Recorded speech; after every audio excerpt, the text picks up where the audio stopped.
This is our new home, Mommy and me."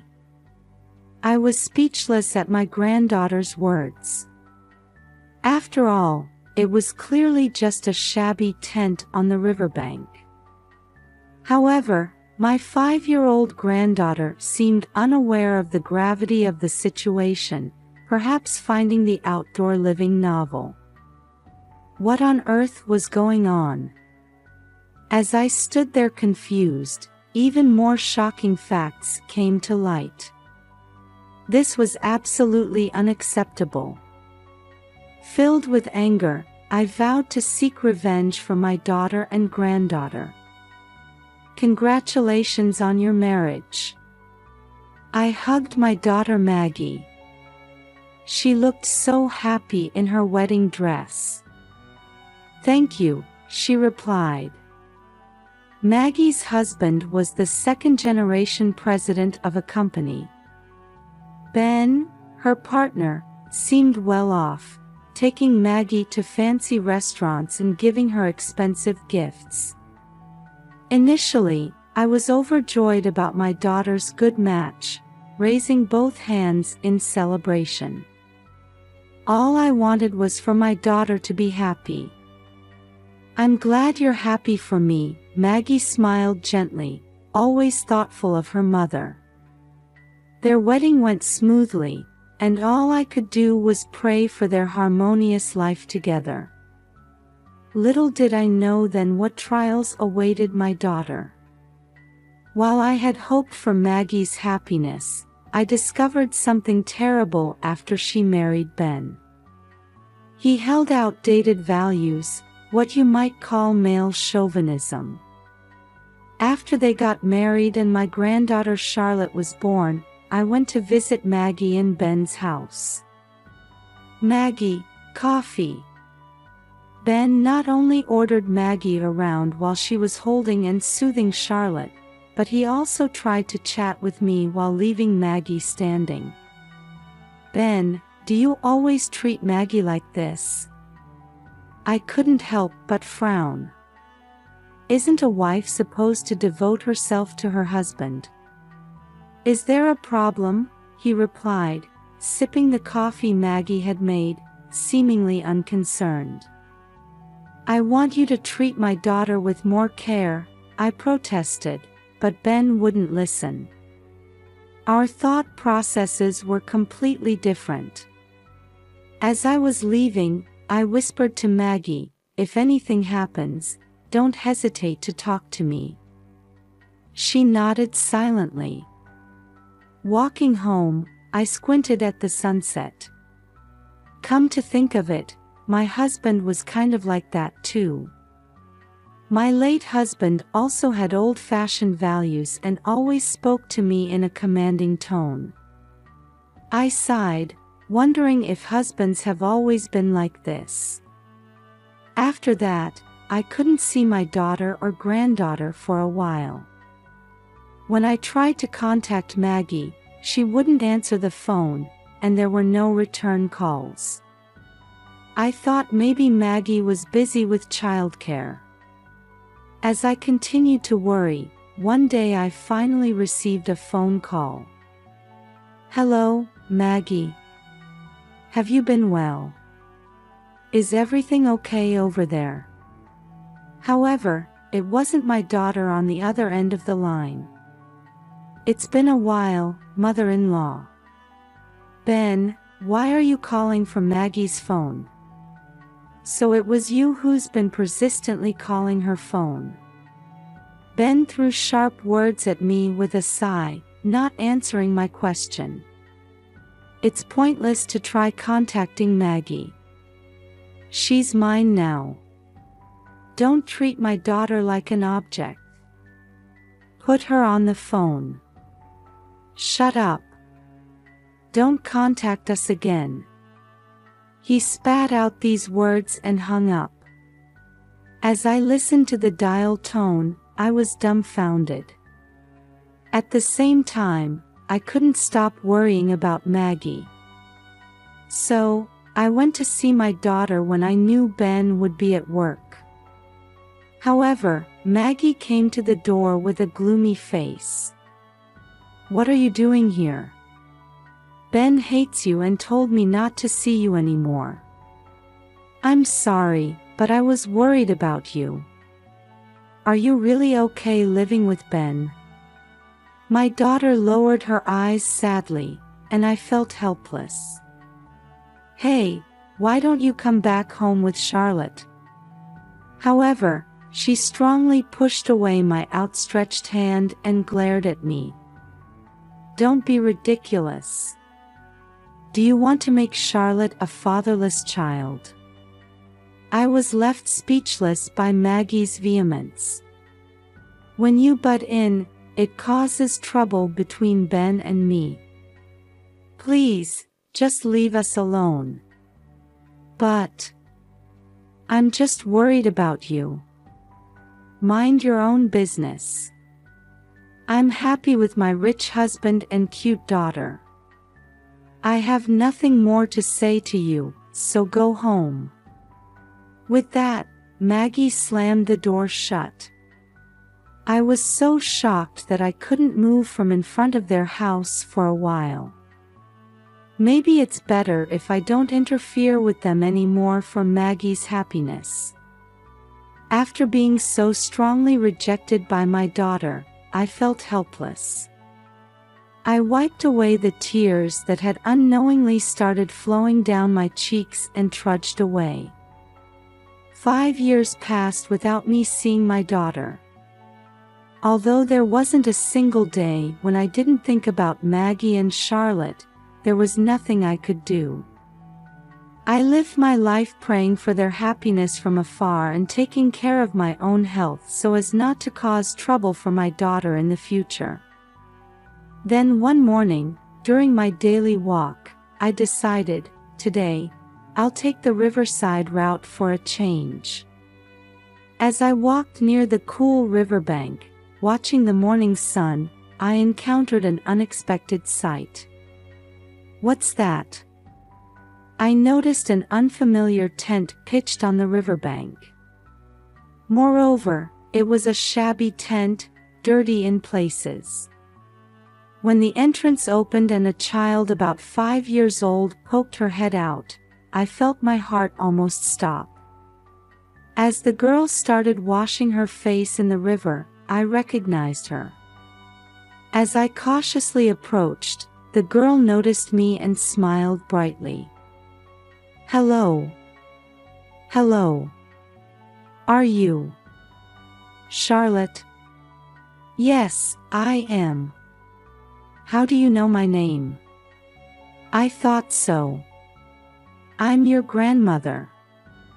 The last time I saw Charlotte was right after she was born when I visited Maggie's house. The girl in front of me was the spitting image of Maggie when she was little.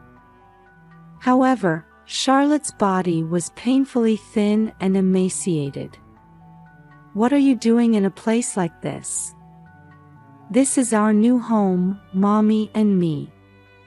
Charlotte seemed surprisingly cheerful. Maybe she thought this unusual camping was exciting. "Charlotte, is someone there?" As she said this and opened the tent flap, it was Maggie who poked her head out. She froze when she saw my face. "Mom," she whispered in a trembling voice, then hurriedly grabbed Charlotte's arm and ducked back into the tent. "Maggie, so this is where you've been. What happened?" "It's none of your business, so go away." My daughter kept rejecting me with a strong tone.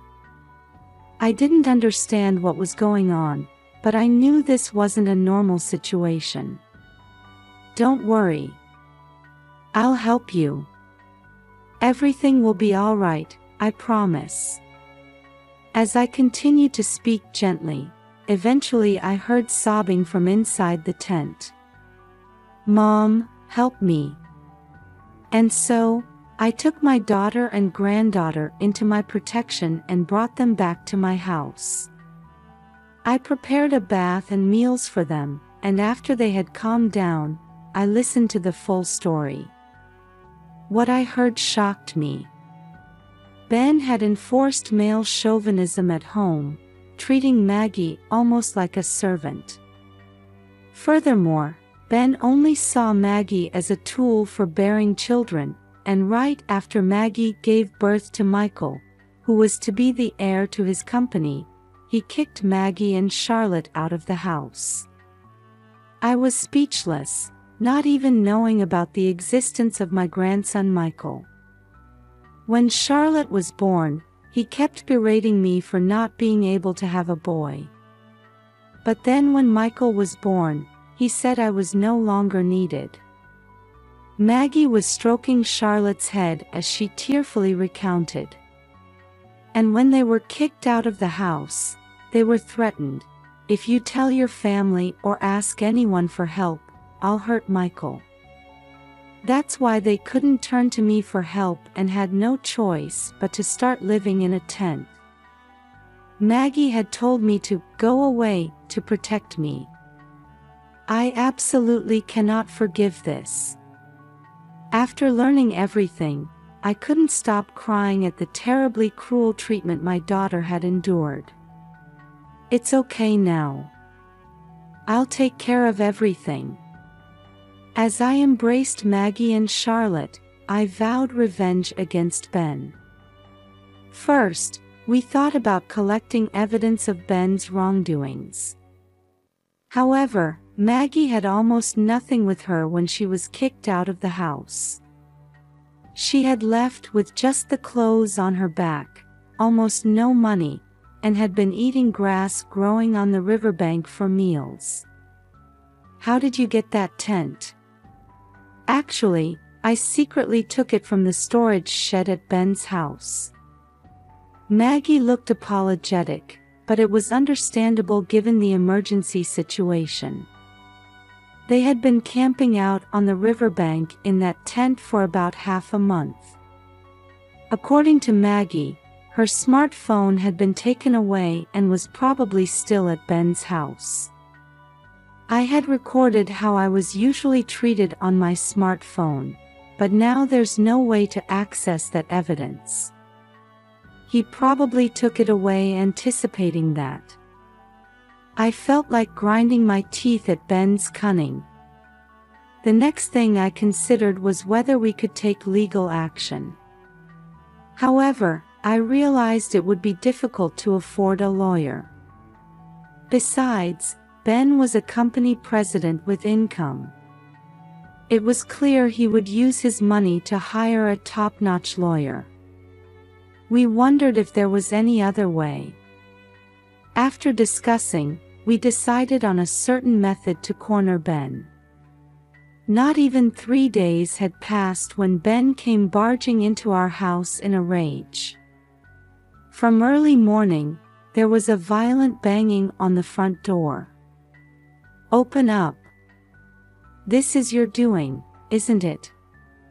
Thinking he might break down the door if this continued, I quietly let Ben into the entryway. However, inside, I was doing a victory pose. Because this was the beginning of our counterattack. "How may I help you?"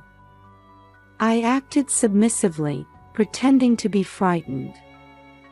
"There's no use trying to play dumb. Maggie's here too, isn't she? You broke your promise to me." "What are you talking about? Could you please explain in more detail?" Ben seemed irritated by my act of trembling in fear. "You took pictures of me splurging at a strip club and spread them on social media, didn't you? I don't know how you did it, but the company's account is in flames, and it's become a huge mess." That's terrible. But isn't that what they call reaping what you sow? While pretending to cower before the enraged Ben, I inwardly smirked as I said this. As Ben had said, it was indeed us who had orchestrated this. Ben's company was known for its low employee wages, yet he was out partying at strip clubs almost every night.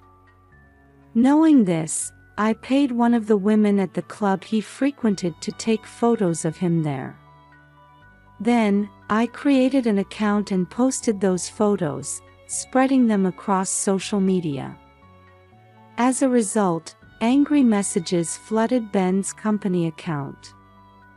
It seems that this caught the attention of people related to his workplace, causing problems for the company. Then the employees started complaining about my behavior on social media. Thanks to that, even our business partners have run away, and it's been terrible. It seems he had lost credibility, lost clients, and the company was on the verge of collapse.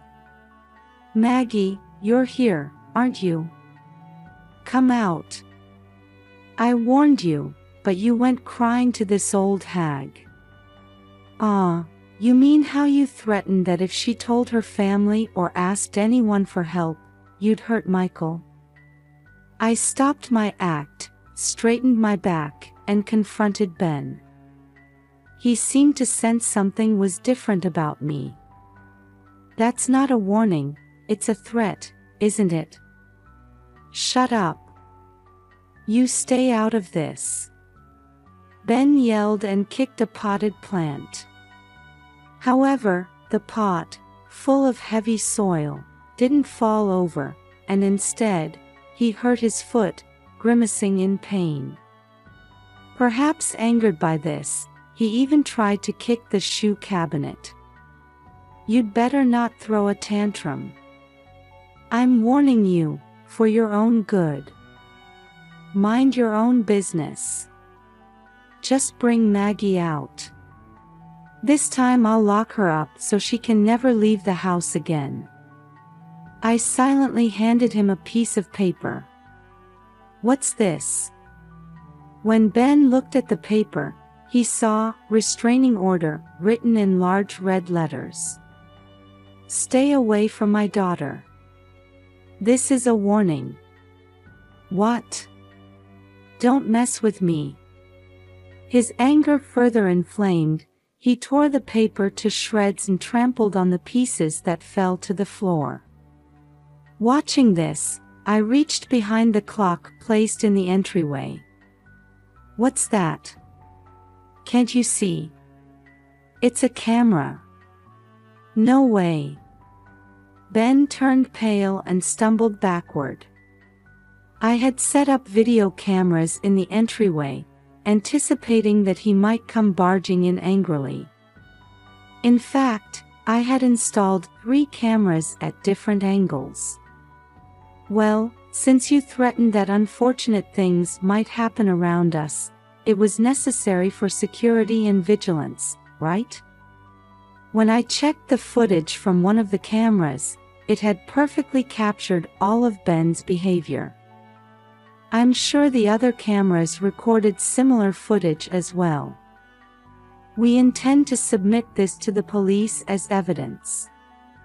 And we've hired a lawyer to get Michael back, whom you took from my daughter. What are you talking about? Poor people like you can't afford a lawyer. We found a kind lawyer. When I posted about Ben's misdeeds on social media, I also wrote about my daughter's terrible situation. A lawyer contacted us, saying, I want to help you, out of goodwill. The things Ben cherished most were his male heir, his job, and his social status. Realizing he would lose all of these, he was left in a daze for a while. Then Ben crouched down in the entryway and began to kowtow. Please forgive me. I was wrong. We've known that for a long time, haven't we? I'm sure my eyes were cold as I looked down at Ben. He started trembling and whimpering as if he had seen something terrifying. Let me tell you, I have no intention of ever forgiving you for what you did to Maggie and Charlotte. Even if Maggie forgives you, I will never forgive you." Then, I called out to Maggie, who was in the back room. I called the police. They should be arriving soon. Actually, the moment Ben arrived, I had instructed my daughter to hide in the back room and contact the police. Ben's eyes nearly popped out of his head as he desperately clung to my feet. "Please wait. Please help me. If I'm arrested by the police, I'm finished. Isn't this the comeuppance for looking down on women all this time? Anyway, could you please not touch me?" When I shook off his hands, Ben turned his back to flee from the house, flinging open the front door. However, police officers were already waiting there. I handed over the camera footage to the police as evidence. Then, I glared at Ben with stern eyes. "All your actions have been recorded as evidence.